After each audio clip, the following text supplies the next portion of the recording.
So someone said to me yesterday, whatever you do, don't cry. But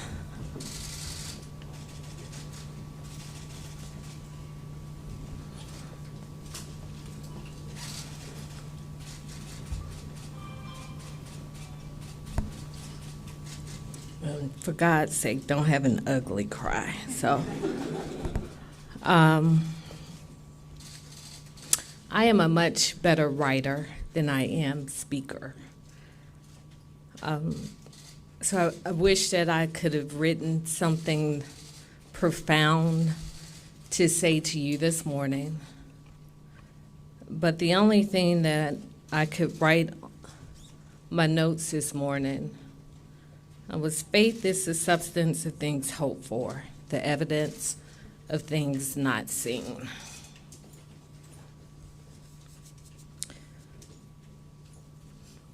Several weeks ago, I wrote 2 letters to Atlanta. One was a letter if I made the decision to not run for mayor again, and the other was a letter if I made the decision to stay in the mayor's race.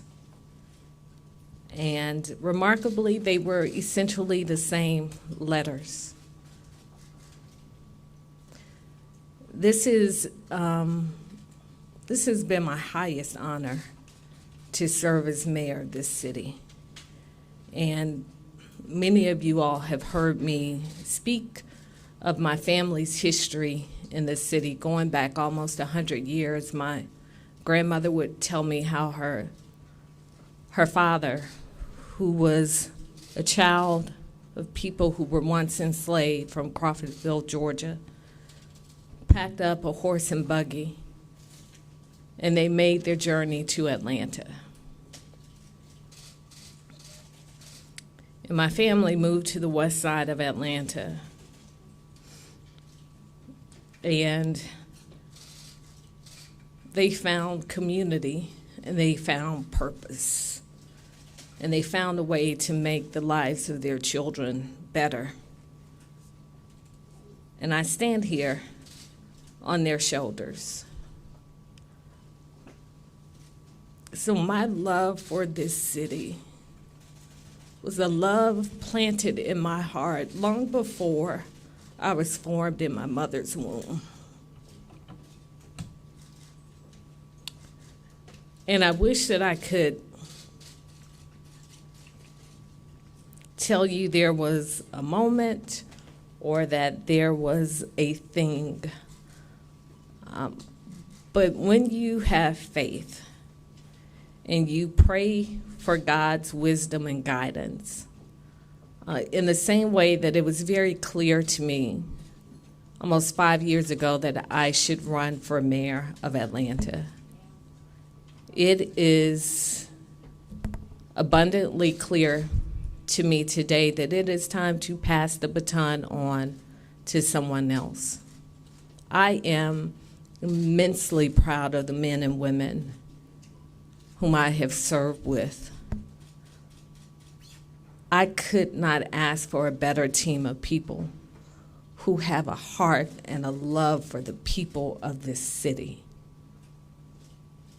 Many questions have been asked. Is it something to do with my family? And I've told you all, my husband Derek, who actually came out today. You all don't get to see Derek very much. I always said, whatever you do, I'm with you, just don't mess up my good job. So last night I said, you got to take back over the health insurance benefits. He said, I think I can handle that. And I'm grateful for that. But the last 3 years have not been at all what I would have scripted for our city. 3 months into our term, there was the biggest cyber attack in the history of a municipality in America. A federal investigation that seemed to literally suck the air out of City Hall into the previous administration.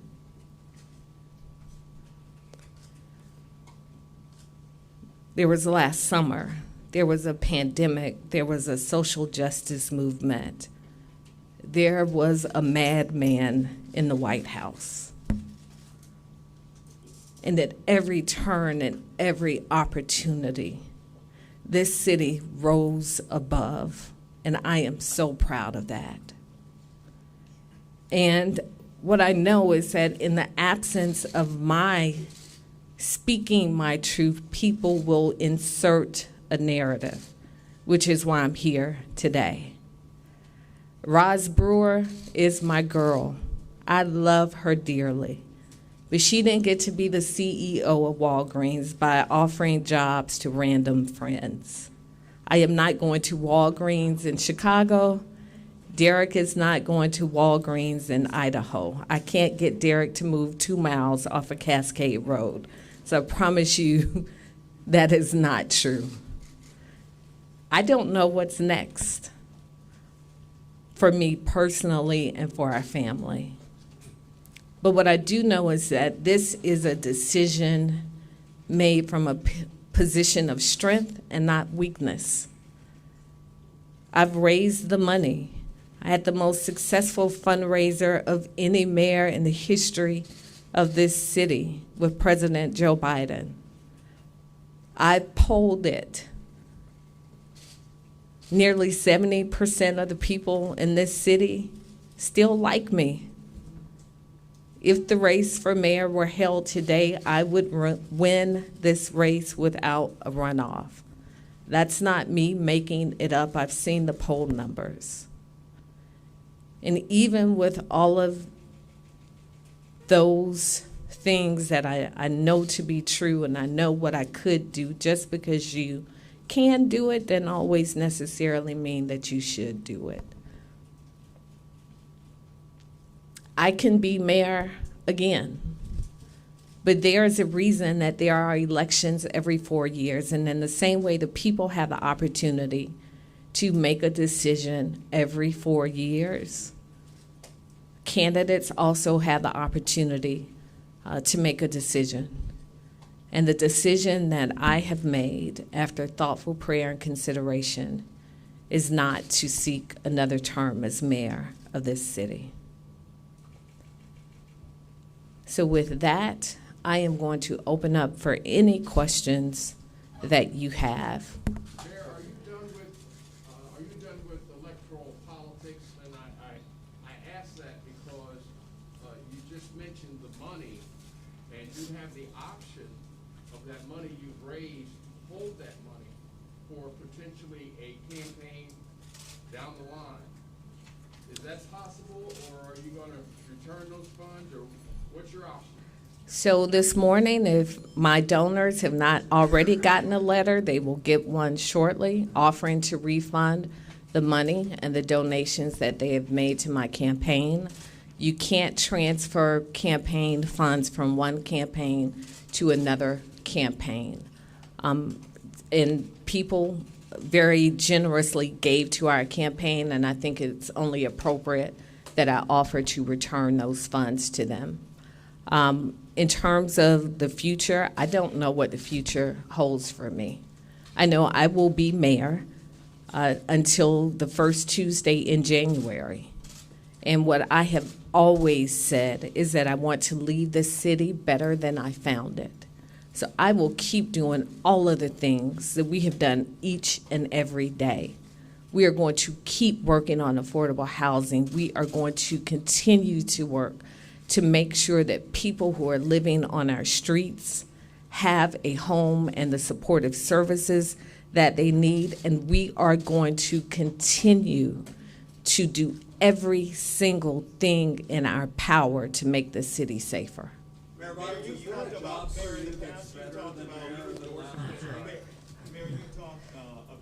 not running. Was there anything in particular that you can point to that you can say that is something that's helping you make this decision, or is this just going on faith? I know you mentioned the faith in praying and talking about this. And a follow-up question: there's a lot of talk about former Mayor Kasim Reed possibly jumping into the race. Your thoughts on that? So, Dave, the short answer there was not one thing. I've talked about it so much that literally my husband told me he was not going to discuss it with me anymore.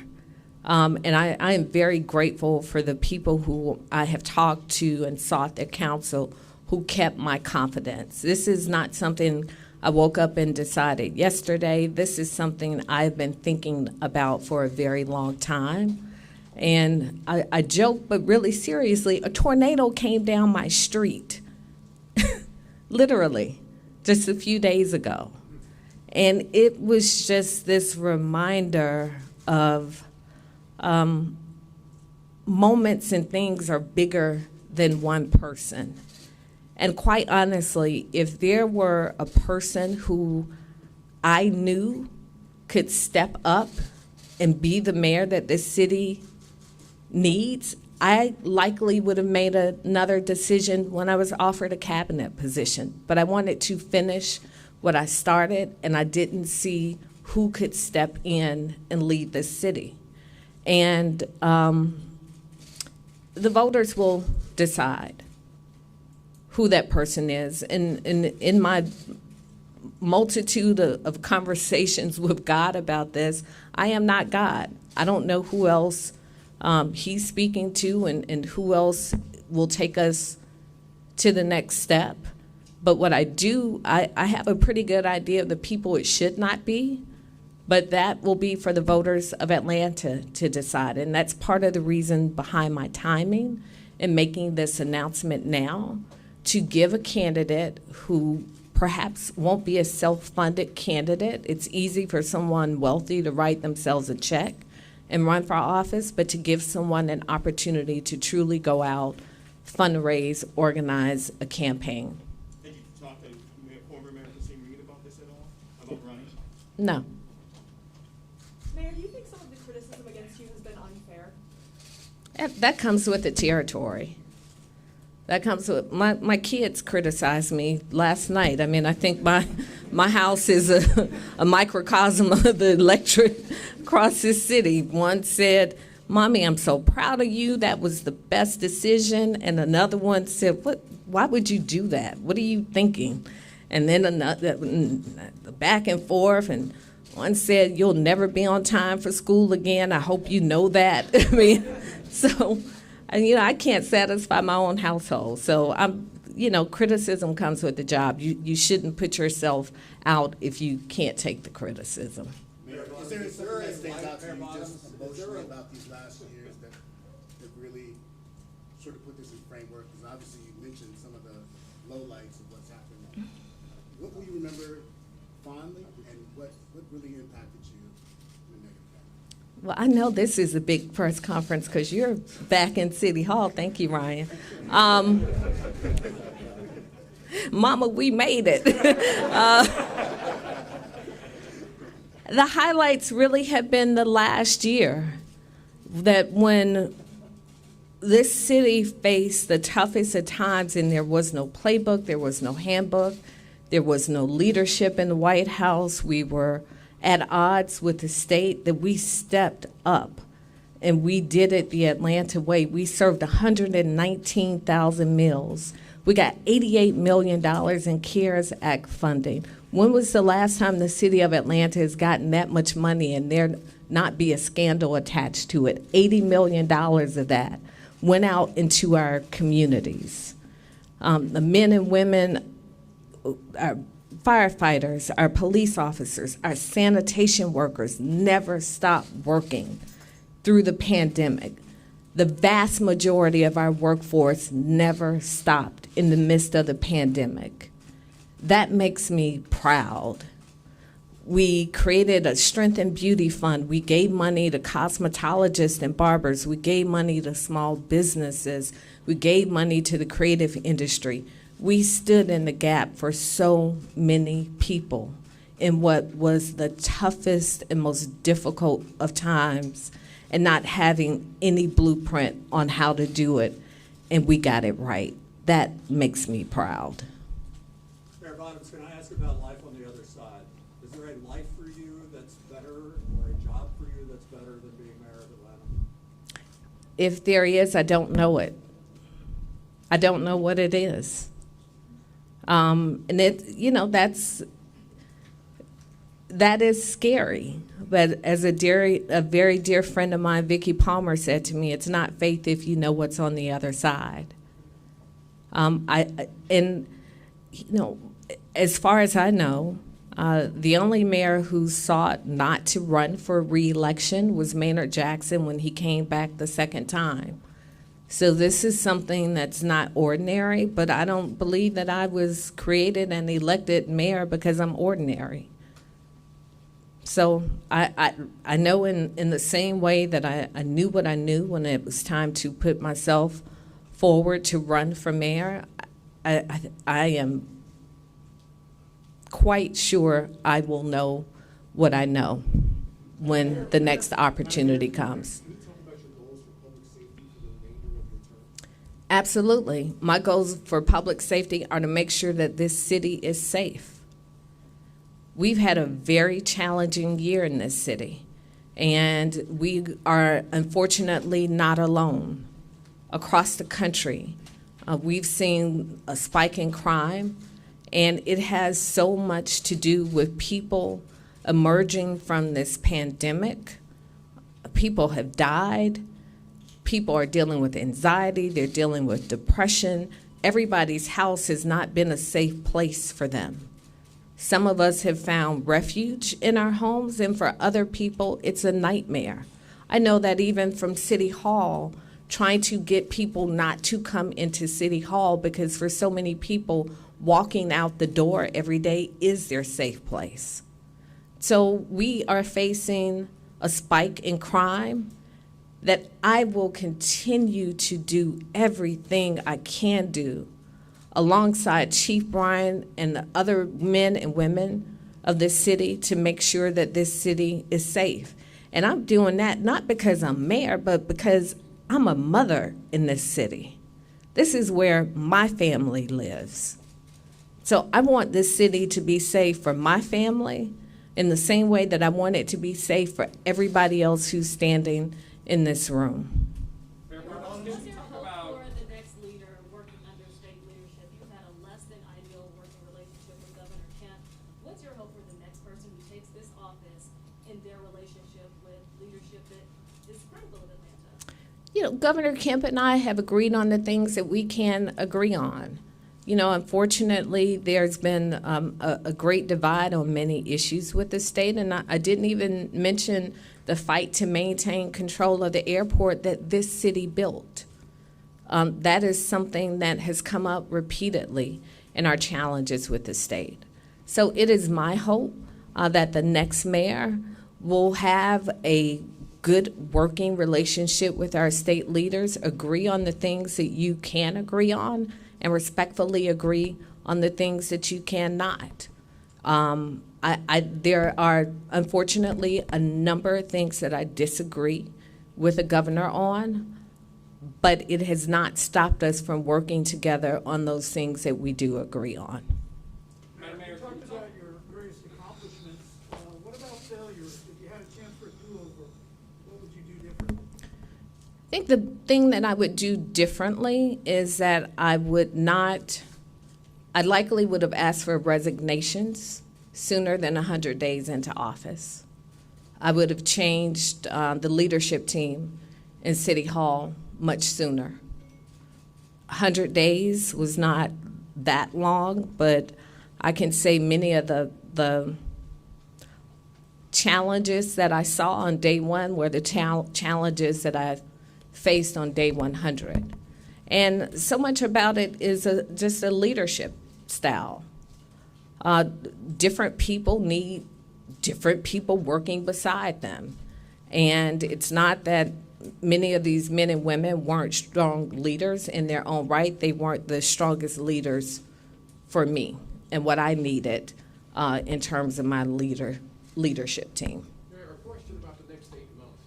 Political leaders' clout can wane if other leaders, public and private, see them as a short timer.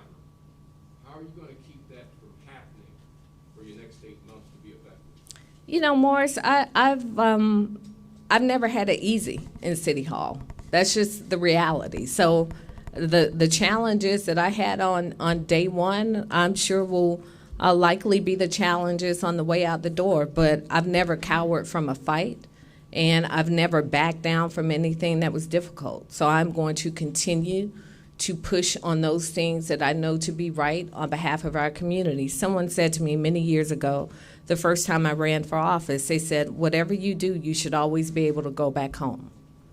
So in everything that I do it wanting to be able to walk through my community and through the grocery store with my head held high. I can think of one vote since I've been in City Hall that I asked City Council to pass that I was not aligned with. One vote. And that was in the first 3 months of my term. Since then, everything I've ever put before City Council, I put it forth because I believe in it. What was that vote? It was on the North Side Bridge. Did the backlash from Officer Garrett Robb being reinstated play into your decision? Absolutely not. The hard part was last year. You know, and I firmly believe it was the right decision. If you go back to last summer and the challenges that we were facing in this city, and there were so many peaceful protests going on across this city, but there were people seeking to wreak havoc as well. And I'm not going to get too far into that, but I firmly believe, had I not made that decision, that this city would have seemed much worse. And part of the reason that I am, and I said this a couple of days ago, so confident in the leadership of Chief Bryan, because he's not afraid to tell me when he disagrees with me. It doesn't mean that we will agree and he's going to do what I tell him to do and he's going to do, and vice versa. But I believe it was the right decision. I stand by that. And I've said repeatedly, holding our officers accountable doesn't mean that I respect our officers, but you can hold them accountable and also be respectful of the job that they do and the way that they put themselves in harm's way each and every day. But I firmly believe that the decision I made last year in the midst of all that was happening in our city was the right decision. I disagree with the ruling. Our position has been steadfast that we followed the procedures that needed to be followed under those emergency circumstances. The board disagreed, which was their right to disagree. But if I had to do it over again, I would do it the same way. Do you intend to appeal that decision? I'll talk with our attorneys about that. Mayor Bottoms, can you talk about the first time you felt like you heard that voice tell you inside that you shouldn't run again? Do you remember where you were and what the circumstances were? You know, it's really interesting. I can't say I heard a voice. It wasn't like Noah, go build an ark. It wasn't that, but I felt it my first year, and I can't describe it, but I wasn't sure that I would run again. One message to the citizen. Mayor Bottoms, there's an adage for black women that says we choose when and where we enter. If you would, what would you say to young black women, young black girls? They may look upon your decision, and what would you like to say to them as you exit the office? That there is a divine voice that lives inside of each of us. And for me, I know that it is my compass. And it may not always make sense to anyone else, and really it's not intended to make sense to anyone else. But when you know what you know, it becomes less and less important what other people think. And it becomes less and less important whether or not you are afraid.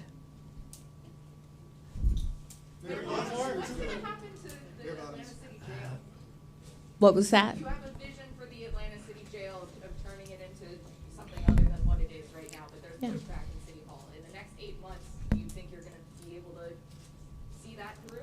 I sure hope so. But leadership sometimes is about gracefully passing off the baton to the next person to carry it and finish what you started. We have done more in terms of criminal justice and social reform during the 3 years that I've been in office than any mayor that I know of. I still believe that the systemic issues that are leading to people making poor decisions has everything to do with us not having the ability to offer people resources. So when I talk about reimagining the Atlanta City Jail, it's about people having a physical place that they can walk into and say, I need help. I need a job. I need GED training. I need daycare for my child because I don't work from 9 to 5.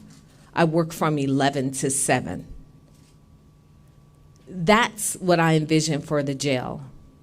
The jail has not housed violent criminal offenders in decades. We're not talking about rapists. We're not talking about murderers. We're not talking about people who carjack people. They have not been in that jail in over a decade. What we are talking about are people with minor offenses, poor people who can't pay $200 to get out of jail and then lose their job because they can't pay their car note, and then they get in trouble because they can't pay their child support. So when we talk about reimagining that place, it is about offering a physical place for people to access services to make their lives better. All right, two more, two more questions, two more. Is that a Democratic Party to help recruit any candidates, or will you be working with the party to find someone to succeed? No, the short answer is no. And let me just say this. I don't believe any one person anoints a successor. It doesn't work like that. It may have worked like that many, many years ago, but it hadn't worked like that in a long time. Nobody, not any one person. My one vote is the same one vote as the person who's going to come through and sweep up when we leave. So I don't think that I have the ability to anoint someone as my successor, but I certainly at the appropriate time will make it known who I will cast my vote for. What expectations did you have for this job? What's that? Knowing the opposition on council to closing the jail and knowing that several of the people who either are running or rumored to run don't want to close it, how important is it for you to try to get a closure date on the books before you leave office? I would love to have a closure date on the books. And what is most liberating about not running for office, that conversation can be moved off the table about any decisions that I'm making because I'm running for re-election. So I want to keep pushing for the closure in the same way I started pushing for it my first year in office. I'm not going to let up. To your critics, speak about the timing and making this decision out of faith, not fear. Speak to those who want to criticize you, especially given the news of this week that you're folding under pressure. How do you want to go out and speak to those people? I've dealt with pressure. I started dealing with pressure when I was 8 years old, and I saw my father being let out of our house in handcuffs. So if anybody thinks a decision about reinstating an employee would run me out of office, is someone who doesn't know me very well. I didn't fold under pressure last summer. I didn't fold under pressure when I ran against 15 other people for mayor. I didn't fold under pressure when I ran against 10 other people when I ran for city council. I didn't fold under pressure when I took on an incumbent in my first election that I lost, but I still got up and I did it again. So I may bend, but I will never break. Mayor Bonds, the election to come is likely to be turned into a bidding war on criminal justice issues. With your exit from the race, do you believe that puts progressive reforms on criminal justice at risk? I think reform on criminal justice is at risk, period.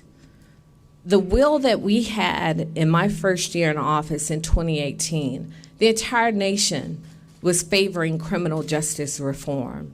What I see now with the uptick in crime across the country is that we're going back the other way as a country, back to lock them all up and throw away the key. And the danger in that is that it gets us to moments like this.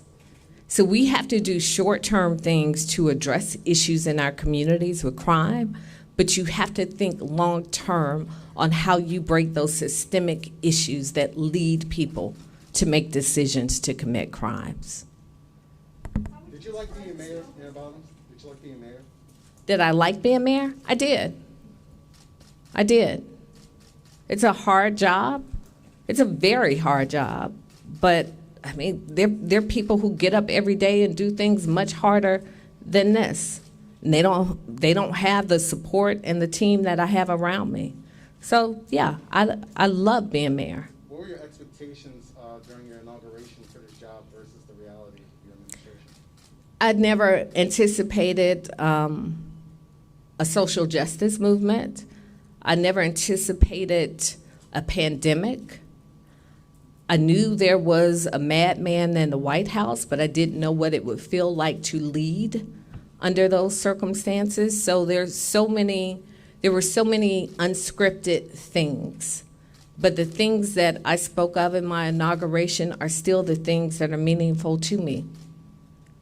Making our communities better, giving opportunities to people across the city. If you remember, I did my inauguration at Morehouse College, the west side of Atlanta, and I did it for a reason. Because I wanted people to see that this physical place of community was important to me. Affordable housing is still important to me. The $1 billion goal, it's why we are already over $500 million there. All of those things still matter to me. Once you leave office, in what capacity do you expect to help the city continue moving forward, particularly in those areas? I will be available in any way that I possibly can without interfering with the next mayor's term.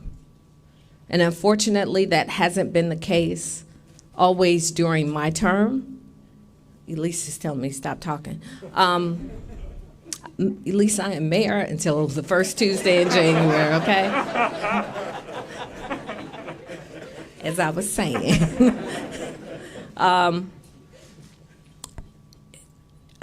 think when you walk forward, you can't walk forward with looking over your shoulder.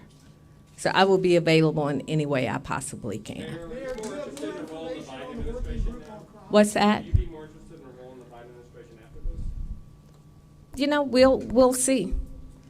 I can tell you, being mayor with President Biden in the White House has made a world of difference. The ability to pick up the phone and have someone that you can call with an expectation that they will help you and not harm you is something that I've not experienced, and I'm very grateful to at least have this year to experience that type of leadership. Mayor, do you have more information on your working group on crime? Who's on that group? The governor's pushed back, saying another meeting isn't going to make a difference with the crime we're seeing in the city. Well, if the governor feels that way, that's probably why we're having a crime wave across the state. You put everything that you have into fighting crime. You use every tool in your toolbox. So we're not going to stop meeting. We're not going to stop working. We're not going to stop pushing. We're not going to stop fighting. So to answer your question, we were still making calls to confirm the members, and as soon as we have everyone confirmed, we'll release those names. I don't know. It may even be today. You're All right. emotional, and we know you love the city of Atlanta, but is it like there's been a weight lifted off of your shoulders? To the extent the weight has been lifted, it is the decision and speaking it not to run. And I can't say enough about my husband Derek and just the love and support that he continues to give me.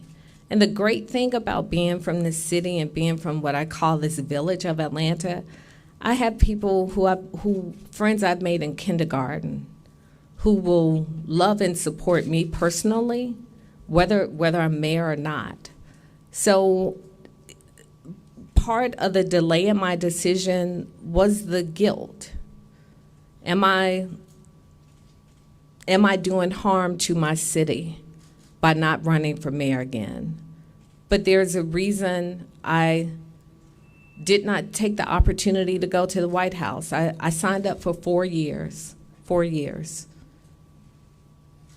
Those 4 years are almost up, and the voters have a right to make a decision, and so do I.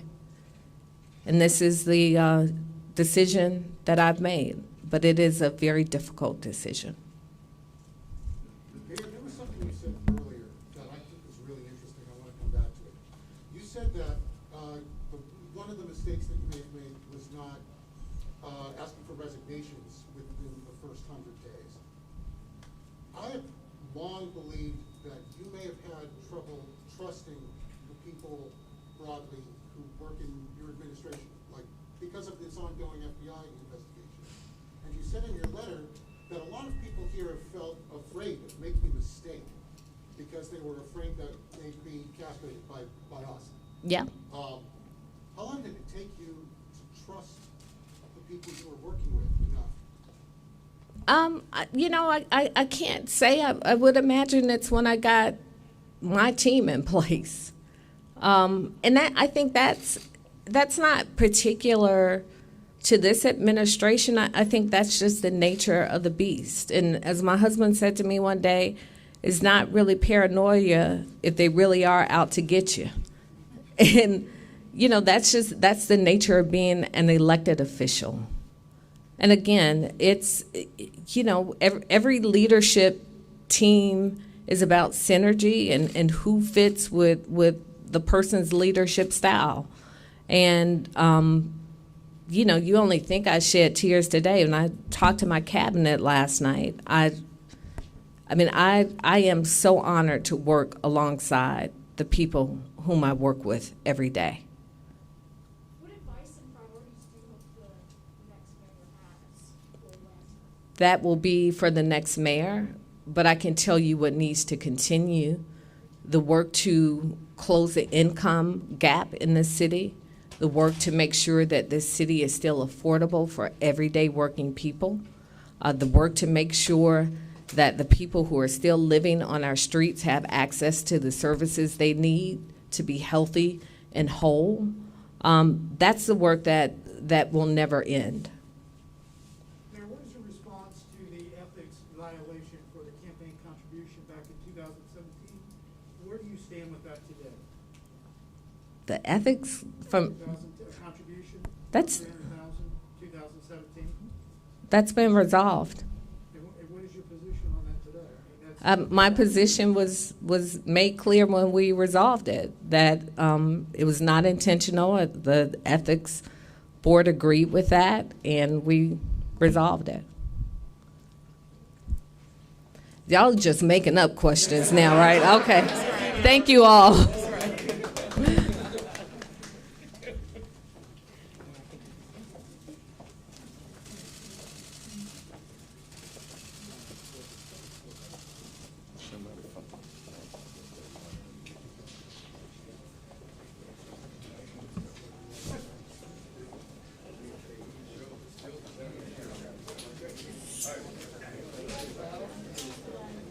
So, what are your